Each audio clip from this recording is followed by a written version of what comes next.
Hi guys, I welcome you all to Learn with Diamond Door. I hope that you all are well.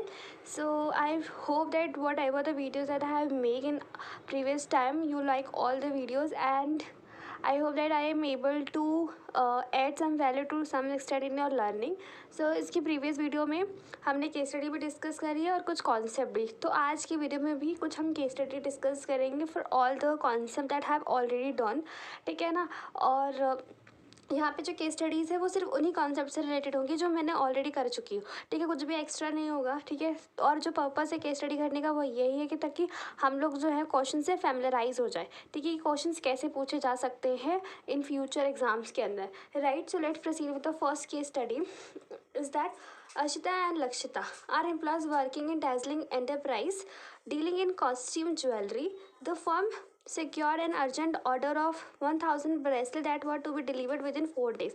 They were assigned the responsibility of producing 500 bracelets, each at a cost of rupees 100 per bracelet.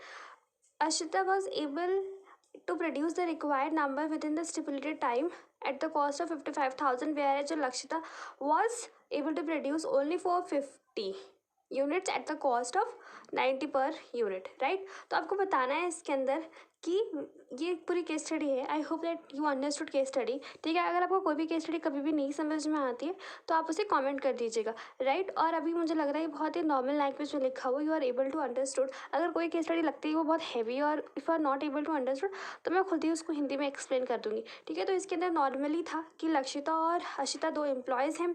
ठीक है, jewellery में उन्हें 1,000 bracelet का order मिला जिसके अंदर जो उनको असाइन किया गया था 500 ब्रेसलेट बनाने के लिए 100 रुपये के अंदर अंदर. ठीक है, लेकिन जो हमारी एक एम्प्लॉय है अशिता, उसने बना लिए पूरे 500, लेकिन उसको रुपीज़ लगे 55,000 टोटल के अंदर.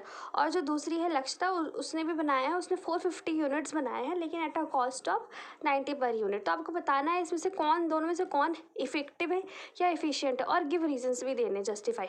तो मैं जस्ट आपको पहले खुद आंसर देना है just to clarify yourself कि आपको कितना आता है. राइट, क्योंकि फिर इसका आंसर तो मैं बताऊँगी और दिख भी रहा होगा. राइट, तो इसमें लिखा हुआ है कि Ashita is effective but not efficient. तो अशिता की बात की गई है. देखो, क्योंकि इसने 500 तो बनाए हैं लेकिन उसने 55,000 में बनाए हैं, जबकि उसको 500 ब्रेसलेट 100 रुपये के हिसाब से तो 50,000 में बनाने थे, दैट इज़ 50,000 में. बट उसने ज़्यादा पैसे लिए, इसलिए वो इफेक्टिव है क्योंकि उसने काम तो किया but not at the right amount. ठीक है, तो वो इफिशियंट नहीं है. तो इसमें रीज़न दे रहा है. और इसका जो है जो लक्षिता, उसने 450 बनाए बट एट द 90 रुपीज़ में, लेकिन उसने तो अपना काम ही नहीं पूरा करा. ठीक है, उसने तो 450 ही बनाए और 90 रुपीज़ में बनाए, लेकिन 500 का ऑर्डर मिला था ना. तो इन दोनों के रीज़न देखते. तो पहले है अशिता का रीज़न कि she was able to produce 500 bracelet within a stipulated time but at a higher cost of 110 per bracelet. Right, तो इस वजह से ये जो है फॉर दिस रीज़न अशिता जो है वो इफेक्टिव है बट नॉट एफिशिएंट. ठीक है, तो अब नेक्स्ट करते हैं. जो लक्षिता के लिए बोला गया वो एफिशिएंट है बट नॉट इफेक्टिव. ठीक है, वो एफिशिएंट है बट नॉट इफेक्टिव क्योंकि उसने अपना काम समय पे पूरा नहीं किया, लेकिन जितना काम किया उसको कम कॉस्ट में करा है. ठीक है, तो इसका रीज़न यही है कि though she was able to achieve a lower cost of 90 per bracelet but could not produce a target of 500 bracelet. She was able to produce only 450 bracelet. तो इस रीज़न की वजह से ये एफिशिएंट है but not effective. Right, as you can see जो ये question है वो 3 नंबर का है. राइट, लेकिन मैं आपको एक एडवाइस दूंगी कि जब भी केस स्टडी आती है या 3 नंबर के क्वेश्चंस होते हैं, 1 नंबर के क्वेश्चंस होते हैं, उसके अंदर जिस कॉन्सेप्ट की बात की गई है वो आप उसे एक्सप्लेन करके आएँ. राइट, यहाँ पे 2 कॉन्सेप्ट की बात कर रहे हैं, इफेक्टिव और एफिशिएंसी. और अगर आपका टाइम परमिट करता है किसी भी टेस्ट में, किसी भी पेपर में, तो आप इसके अंदर उसकी डेफिनेशन ज़रूर लिख कर आएँ. मतलब आपको एक लाइन की उस कॉन्सेप्ट की डेफिनेशन ज़रूर लिख कर आनी है, क्योंकि ये बुकिश है और उसमें नहीं लिखा हुआ. इसका मतलब ये नहीं है कि आपको नहीं लिख कर आना, क्योंकि समटाइम जो इन्विजिलेटर होता है या फिर आपका एग्जामिनर होगा उसको चाहिए होती डेफिनेशंस. और ये 3 नंबर का क्वेश्चन है तो इसके अंदर तो हाईली रिकमेंडेड है कि आप इफेक्टिव और एफिशिएंसी की डेफिनेशन लिख कर आएँ. ठीक है, इससे क्या होता है कि जो भी आपके मार्क्स घटने होते हैं ना, उसकी चांसेस थोड़े कम हो जाते हैं. Right, let's discuss the next case study. That is, Tina, manager of the Shikhar Automobile Ltd, established an atmosphere that encourages employees to do their best. She also creates an environment that makes them want to work.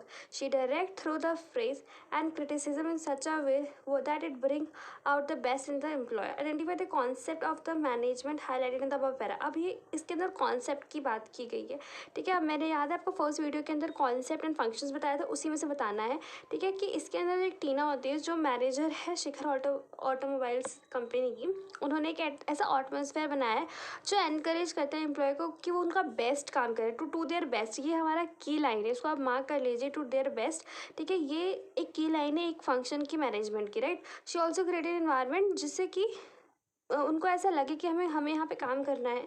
उन्हें वो direct करती है, ठीक है। कि direct कैसे करती है, फ्रेज करके या फिर क्रिटिसिज्म सच वे कि उन मतलब ऐसा कुछ दोनों में से जो भी उसको सही लगता है वो यूज़ करती है, सो दैट जो एम्प्लॉय हैं दे डू देयर बेस्ट, ठीक है। इस कंसेप्ट को हमारा बहुत आसान है डायरेक्टिंग का। ये जो लाइन है ना, टू डू देयर बेस्ट, ये डायरेक्टिंग की फर्स्ट लाइन है, वहीं से निकाला गया है, ठीक है। इसलिए मैं आपको एक एक वर्ड पढ़ा रही हूँ, क्योंकि केस स्टडी का जो होता है ना, केस स्टडी का जो पर्पस या मैं कहूँ कि केस स्टडी बनती कैसे है, वो यही कि कॉन्सेप्ट में से एक दो लाइन निकाल के वो उस क्वेश्चन में डाल देता है, फिर वो उस लाइन से आपको पहचानना पड़ता है कि कौन सा कॉन्सेप्ट। और यहाँ पे डायरेक्ट की भी बात की गई है, ठीक है, डायरेक्ट करता है। और आपको याद होगा कि डायरेक्टिंग में मैंने समझाया था पूरा डिटेल्ड के अंदर, ठीक है। तो आपको वही मैं रेफर करूँगी कि पार्ट 1 आप एक बार देख लीजिए, ठीक है, अगर आपने नहीं देखा है। और आपको कोई भी डाउट है तो आपको सिर्फ कुछ नहीं करना, आपको सिर्फ कमेंट करना है। तो डायरेक्टिंग इसके अंदर फंक्शन है, और इसके अंदर भी ये 1 मार्क का क्वेश्चन है, तो इन्होंने सिर्फ डायरेक्टिंग लिख दिया। But it is highly recommended कि आप जो है थोड़ा सा एक्सप्लेन कर दें, ठीक है। एक लाइन में डायरेक्टिंग को एक्सप्लेन कर देंगे तो जो मार्क्स कटने के चांसेस होते हैं वो कम हो जाते हैं, right. So with this I am ending this video, and if you have any doubt then do comment below, do like, share, subscribe. I'm very thankful to you. Bye bye guys, take care.